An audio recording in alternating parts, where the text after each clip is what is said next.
موت کا دن، موت کا دن سب سے سخت دن ہے، سب سے سخت دن ہے۔ موت کس طرح سے آتی ہے پتہ ہے؟ فرمایا گیا جیسے ریشم کے کپڑے کو کانٹوں کی جھاڑی پر ڈال دو اور کپڑا کھینچو، کپڑے کے تار تار نکلتے جائیں گے۔ فرمایا گیا ملک الموت روح نکالنے کے لیے جب آتے ہیں تو اسی طرح سے روح نکالتے رہتے ہیں، انگلیوں سے، پیروں کی، ہاتھوں کی انگلیوں سے، ناخنوں سے روح نکلتی نکلتی آتی ہے، ایک ایک جوڑ سے روح نکلتی ہے، یہاں تک کہ ناک تک اس کو کھینچ کر کے لایا جاتا ہے۔ اور قرآن میں اللہ فرماتا ہے تم اگر دیکھو گے کہ روح کیسی نکالی جا رہی ہے، یضربون وجوہہم وادبارہم، فرشتے آتے ہیں پیٹھ پر، پیچھے مارتے ہیں، زور زور سے مارتے ہیں اور پیشانیوں پر مارتے ہیں اور یہ کہتے ہیں اے نکل جا روح۔ اللہ فرماتا ہے تم اگر دیکھو گے کہ فرشتے کس طرح روح نکالتے ہیں تو کانپ کر رہ جاؤ گے، مار مار کر کے روح کو نکالا جاتا ہے۔ اور یہ چھوٹا سا وقت نہیں ہے، ادھر جھٹکا لگا ادھر موت ہو گئی، لمبا پروسیس ہے، اس سے جو گزرتا ہے وہی بتا سکتا ہے۔ بعض لوگوں کو ایسا لگتا ہے زہر کھا لیا ابھی موت ہو گئی، سوسائڈ کر لیا ابھی موت ہو گئی۔ موت اتنی آسانی سے نہیں آتی، لمبا پروسیس ہے۔ موت سے پہلے فرشتے آ جاتے ہیں، چاہے تم اچھے آدمی ہو، بیٹھے ہوئے ہو، تم کو بھی اگر موت آنی ہے تو تم پہلے فرشتوں کو دیکھنے لگ جاؤ گے، لیکن بتا نہیں سکتے کسی کو۔ موت سے تھوڑی دیر پہلے فرشتے قریب آ جاتے ہیں، پہلے جماعت فرشتوں کی آتی ہے، پھر ملک الموت آتے ہیں۔ ملک الموت ان فرشتوں کے بیچ آتے ہیں، جیسے ہی یہ مرنے والا آدمی ملک الموت کو دیکھ لیتا ہے پھر اس کے جسم میں کپ کپی طاری ہو جاتی ہے، اور ایسی کپ کپی طاری ہوتی ہے کہ کبھی پیشاب نکل جاتا ہے، کبھی پخانہ نکل جاتا ہے۔ اکثر دیکھنا مرنے والوں کی نجاست نکل جاتی ہے۔ ملک الموت کو وہ بہت قریب سے دیکھتا ہے، اور ان کی دو شکلیں ہیں، ایک بہت بھیانک شکل ہے، اس کو دیکھنا ہی عذاب ہے، اور ایک بہت خوبصورت شکل ہے، ان کو دیکھنا ہی رحمت ہے۔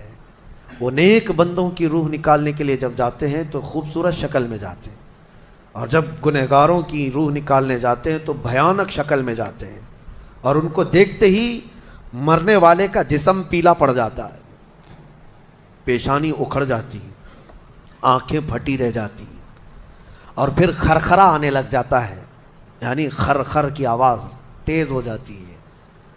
وہ بولنا چاہتا ہے اپنے پاس والوں کو لیکن بول نہیں سکتا، بند ہو جاتا ہے۔ یہ وہ وقت ہے جب اس کے توبہ کا دروازہ بھی بند ہو جاتا ہے۔ اب اگر فرشتوں کو دیکھ کر کوئی توبہ بھی کر لیا، ایمان لایا، تو اس کا ایمان قبول نہیں۔ اس وقت سے پہلے پہلے تک جو بھی ایمان لایا یا توبہ کیا اس کی توبہ قبول ہے، لیکن موت کا خرخرا آ گیا اور فرشتوں کو دیکھ لیا، اس کے بعد بہت سارے کافر بھی پکاریں گے کہ ہم ایمان لاتے ہیں اللہ پر، نہیں، اب ایمان قبول نہیں ہوگا۔ موت اتنی آسانی سے نہیں آتی، اس کا پروسیس ہے۔ فرشتے آتے ہیں، ملک الموت آتے ہیں، پھر اس کے بعد اس کو گھور کر دیکھتے ہیں، پھر اس کو چت لٹا دیا جاتا ہے، یا جس حالت میں بھی ہے وہ گر جاتا ہے، کھڑا ہے تو گرتا ہے، بیٹھا ہے تو گرتا ہے، موت آنے سے پہلے لڑک جاتا ہے۔ یہ ضروری بھی نہیں ہے کہ آج میں اپنے آپ کو سنبھال کر بیٹھا ہوں، اگر میری موت آنی ہے اسی کرسی سے گر جاؤں، اسی جگہ سے ہم گر جائیں گے۔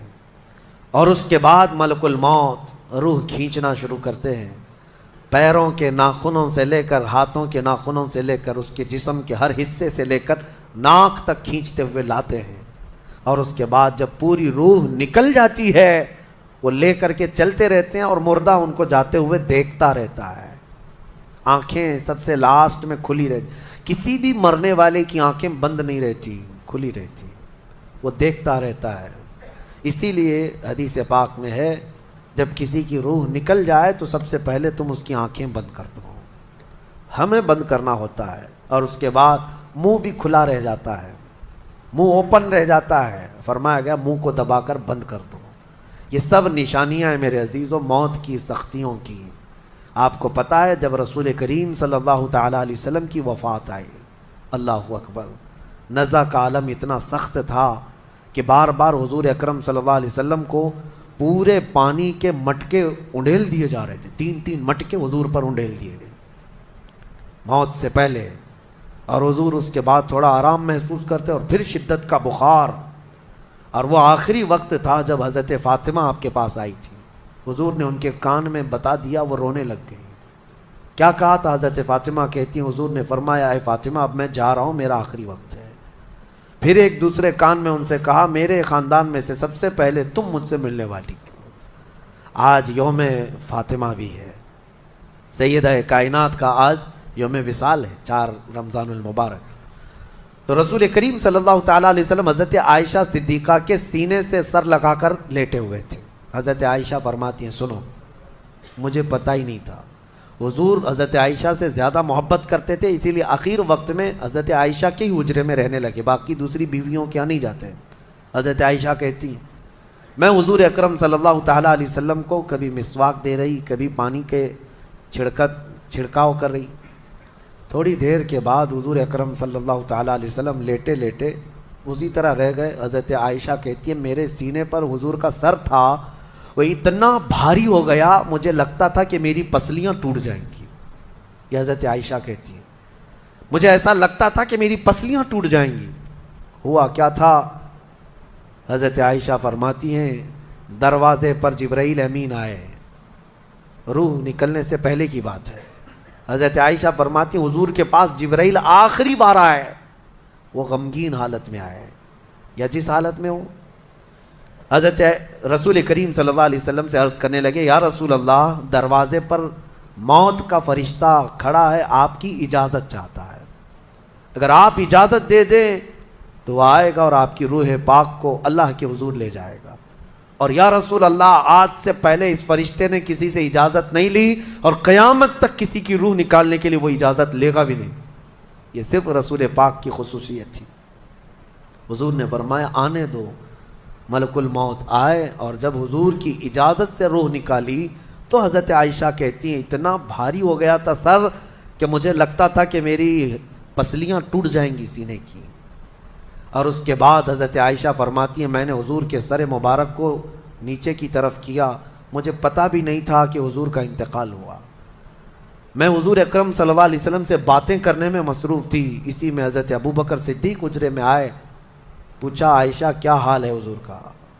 حضور اکرم صلی اللہ علیہ وسلم کو دیکھا حضرت ابوبکر نے اور پیشانی مبارکہ پر ہاتھ رکھا تو وہ بہت ٹھنڈی تھی، ماتھے کو بوسہ دیا اور ایک آہ بھری اور ایک جملہ کہا تھا یا رسول اللہ ایک بار موت آنی تھی وہ آپ پر آ گئی، اب موت کی سختی اللہ دوبارہ کبھی آپ کو نہیں عطا کرے گا۔ موت کی سختی کیونکہ حضور کو انہوں نے دیکھا تھا، کئی دنوں سے تکلیف تھی، 13 دن تک حضور پاک صلی اللہ علیہ وسلم کو تکلیف تھی، 13 دن تک۔ حضرت ابوبکر کہتے ہیں یا رسول اللہ اب موت کی سختی دوبارہ کبھی نہیں آئے گی، جو اللہ کا وعدہ تھا وہ پورا ہو گیا۔ پورا کھل کر کے رو بھی نہیں پا رہے تھے ابوبکر صدیق اور اپنے اندر دبا بھی نہیں پا رہے تھے۔ موت کی سختی انہوں نے دیکھا اور اس کے بعد کہا اے عائشہ کیا دیکھ رہی ہو، اللہ کے رسول ہم سے رخصت ہو چکے۔ پھر انہوں نے آ کر مسجد میں اعلان کیا اے لوگو اللہ کے نبی کا انتقال ہو چکا۔ اب مجھے یہاں یہ بتانا ہے اگر موت سے کوئی بچ سکتا تھا تو سب سے پہلا نمبر تو رسول اللہ کا ہونا چاہیے تھا، کیونکہ اللہ کے سب سے محبوب نبی وہی ہیں۔ جب رسول پاک صلی اللہ تعالیٰ علیہ وسلم کو بھی موت آئی تو میاں ہمارا اور تمہارا شمار نہیں، چاہے 100 سال زندگی مل جائے لیکن مرنا ضروری ہے۔ بہرحال یہ باتیں بڑی طویل ہو جائیں گی، موت کا تذکرہ اس لیے بھی میں زیادہ کرتا ہوں کہ حدیث پاک میں ہے مومنوں کو یہ تذکرہ کرو تاکہ ان کو گناہوں سے نفرت پیدا ہو جائے اور آخرت کے سفر کی تیاری وہ شروع کریں۔ اللہ کریم ہم سب کو دنیاوی خرافات سے محفوظ فرمائے، دنیا کی لذتوں سے اور یہ فانی خرافات میں مبتلا ہو کر آخرت بھولنے سے اللہ ہماری حفاظت فرمائے۔ مولا کریم جب ہماری موت آنے کو ہو تو ہماری زبانوں پر کلمہ طیبہ جاری فرما دے۔ رب ذوالجلال موت سے پہلے تیرے حبیب پاک کے چہرے کی زیارت نصیب فرما۔